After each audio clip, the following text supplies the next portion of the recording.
Hi students, இன்னைக்கு நம்ம இந்த கொஸ்டின் தான் பார்க்க போறோம். என்ன கேட்டிருக்காங்கன்னா, if a person scores 80 runs in his 12th innings and his average increased by 5 அப்படின்னு சொல்லியிருக்காங்க.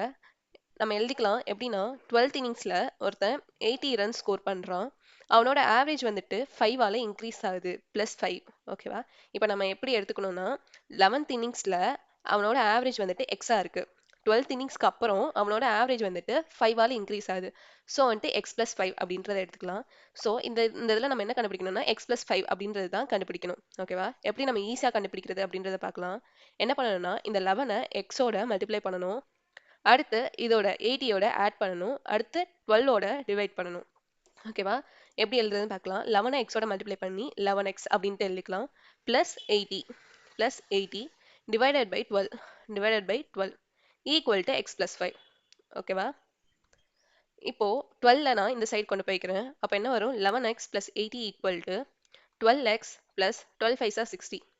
இப்போ நான் என்ன பண்ண போறேன்னா 60 இந்த சைடு கொண்டு வந்துட்டு 11x இந்த சைடு கொண்டு போக போறேன். So 80 - 60 equal to 12x - 11x. அப்போ நம்மளுக்கு என்ன கிடைக்குது? x ஈக்குவல் டு 20 அப்படின்றது கிடைக்குது. ஆனால் நம்ம என்ன கண்டுபிடிக்கணும்னா x+5 தான் நம்ம கண்டுபிடிக்கணும். So x+5 equal to 20 + 5 equal to 25. இதுதான் அவனோட ஆவரேஜ். 12th இன்னிங்ஸ்க்கு அப்புறம் 25 அப்படின்றது தான் அவனோட ஆவரேஜ். இந்த மாதிரி நம்ம ஈஸியாக கண்டுபிடிச்சிடலாம். இந்த வீடியோ உங்களுக்கு பிடிச்சிருந்துச்சுன்னா லைக் பண்ணுங்க, கமெண்ட் பண்ணுங்க, ஷேர் பண்ணுங்க. தேங்க்யூ.